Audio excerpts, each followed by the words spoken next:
soit 5 30, qu'il soit 6 36. Créée en 2016, l'association Miraka France-Suisse a pour objectif de soutenir le secteur de l'éducation à Madagascar, et plus précisément dans la région d'Ankaninundri-Sakai, à 140 km de la capitale, Antananarive. Cette association a été créée par Marie Bouvard et Sonia Sanglet, deux femmes touchées par la situation des enfants de cette région. Après être restées 2 ans sans pouvoir venir à Madagascar, 2022 a été l'année de retrouvailles et l'occasion de voir l'aboutissement de nombreux projets réalisés. Cette vidéo est un résumé des nombreux défis accomplis ces 6 dernières années par tous les acteurs du projet et surtout grâce à la solidarité et l'entraide de nombreuses personnes. Une des actions de l'association est le parrainage des enfants. Voici quelques témoignages de familles qui ont pu bénéficier de cet accompagnement. Nona association miaraka, faly satria voantoka daholo ny fitaovam-pianarako rehetra, faly satria nahazaka ny tsara, faly satria afa-piasa iranana ny ray aman-dreniko. Faly afa nahazo fitaovana tsara be, faly afa nianatra tsara. Ny association miaraka dia afaka mianatra ohatry ny ankizy rehetra noho ny fanampiny amin'ny ekolazy, fitaovam-pianarana isan-karazany ary fitafiana, afaka manatratra nofinofy koa no fanampiny izy ireo amin'ny fianarako ary tsapako fa afa-paisa iranana koa ray aman-dreniko. Dia izaho manana zanaka iray mianatra ato analabaka amin'ity taona ity, dia misaotra betsaka amin'ny association miaraka no fanampiana rehetra izay natao, dia mbola mangataka fanampiana aminazy mba ho tonga ny tanjony irina ny zanako. Nahazo diplôma baka zao teo dia noho ny fisiany zareo dia afaka manohy ny fianarana indray, hanatanteraka nofinofy mba ho fiaira amina daholo ry zareo amin'ny association sy ny fianakaviana rehetrarehetra. Durant leur voyage d'avril 2022, Marie et Nicole en ont profité pour rendre visite aux établissements qui ont été soutenus pendant toutes ces années. À chaque visite, une fête avait été prévue pour les accueillir.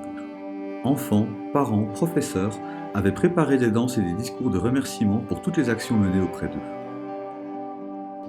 Merci de vous donner des vêtements scolaires. Dans la plupart des établissements, un puits a été construit, ce qui bénéficiait à l'hygiène de tous. Depuis bientôt 4 ans, l'association replante également autour des écoles pour amener ombre et fraîcheur dans la cour de récréation. Ces reboisements ont été possibles grâce à un partenariat avec l'association OP500 qui œuvre pour le reboisement à Madagascar depuis maintenant plusieurs années.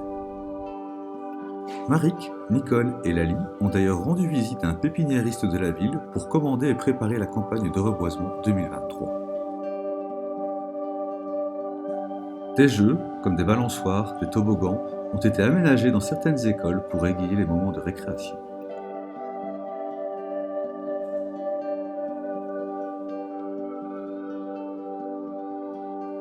Dans le village d'Antananarive, à l'EPP Sissu-Nirei, c'est une école de 5 salles de classe qui a pu être construite grâce au financement d'une société genevoise, Delphisoft. Cet établissement est devenu le lieu d'apprentissage de plus de 80 enfants. Une fête riche en émotions attendait nos visiteurs dans cette école qui fait désormais la fierté du village.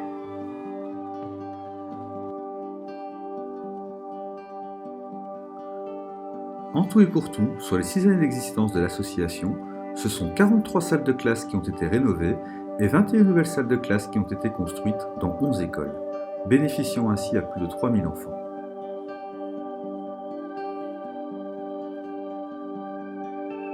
La dernière école terminée a été inaugurée le 9 mai en présence des autorités locales, comme le maire, le gouverneur et des représentants du ministère de l'Enseignement. Elle accueille déjà près de 90 enfants.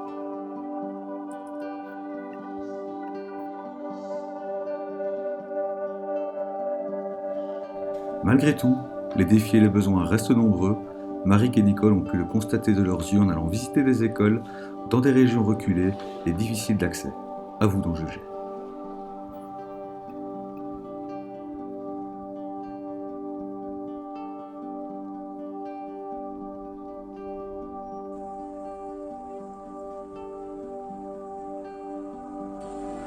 Mais à Madagascar, au bout de tout chemin, chaque personne que vous croiserez vous accueillera avec sourire et bienveillance.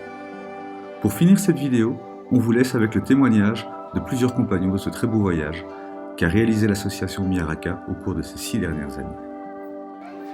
hatramin'izay nisy association miaraka dia afaka niditra ny asa amin'ny EPP satria za taloha tamin'ny privé foana dia noho ny fisian'izy ireo dia zao azo afaka tafiditra amin'ny fanjakana dia mbola manantena ho raisina titulaire. Ny namony zavatra ataoko izany dia manjaitra mikarakara ny fitafian'ireo ankizy ireo, manjaitra tablet, manjaitra tenue, in-telo isan-taona izany manova akanjo ny ankizy. Dia makasitraka ny association miaraka satria tsara ny zavatra ataony eto aminay amin'ny fanampiana ny zaza malagasy sahirana. Dia misaotra satria nampiakatrakatra amin'ny fiainako ihany koa, nanova amin'ny fiainako be da be ny association miaraka. Misaotra ny association miaraka noho ny fanampiana nataony zareo tamin'ny fianarako satria nandalo fotoan-tsarotra teo ihany koa ny olana ara-bola izay anisany antony tsy ahafahana manohy fianarana intsony. Dia noho ny fanampiany zareo dia afaka nianatra soamantsara ihany dia nahazo ny diplôme ihany koa troisième année de licence en marketing digital. Dia ankehitriny dia hiroso amin'ny sehatry ny asa amin'izay ary mamerina fisaorana be dia be any zareo dia velavelany eny association miaraka. Eto dia maneho fisaorana ny association miaraka France Suisse noho ny fanampiana nataony anahy tamin'ny fianarako tao aorianan'ny bac satria za zanak'olona sahirana dia sahirana ara-bola ny ray aman-dreniko dia raha tsy teo zareo tsy afaka natateraka ny nofinofiko dia zao noho ny fisiany dia manana diplôme licence sage-femme dia miandry asa zao. Mankasitraka indrindra tompony amin'ny fitenenana. Faly dia faly ny tenako tamin'ny nanampiany association miaraka France Suisse hoa da indrindrandrindra tamin'ny fanampiany aho an'ny nafahako nanohy fianarako satria kamboty ray dia izay indrindra ny tena nahafaly aho hoe afaka nanohy fianarana. Eto indrindra dia tanteraka ny nofinofiko ankehitriny satria efa nanomboka tamin'ny classe de 7e no efa naniry ny ho lasa mpitsabo sy ho mpampiteraka. Dia mankasitraka indrindra tamin'ny fanampiana surtout ho an'ny Lali, Sonia sy Marika izay tena nanampibetsaka tamin'ny lafiny ara-bola izany satria ny reniko dia tena tsy havitan'izany satria sahirana dia sahirana. Farany dia mino sy manantena fa anisan'ny kion-dalana lehibe iray ahafahako mitondra ny hoaviko lavidavitra kokoa ny izao diplôme en licence professionnelle en sage-femme izay azoko izao ary indrindraindrindra fa hoentiko hitsinjovako ny hoaviko sy hanampiko ny reniko ary indrindraindrindra fa ireo zandriko izay mbola mianatra amin'izao fotoana izao ary mety ihany koa hanampiko ny fianakaviako. Dia firariany soa farany dia mirary soa ho an'ny association miaraka za sy ho an'ny Marika ary Sonia sy Lali. Dia engany ianareo mba ho ela velona sy handray ny ankizy sahirana sy indrindraindrindra fa ny ankizy kamboty. Mankasitraka indrindra tompoko. Merci Sonia. Merci Cory. Merci Fanny. Merci Sefket. Merci Fabrice Soumike. Merci Marie. Merci Nicole. Merci Émilie. Merci Elodie. Merci Manu.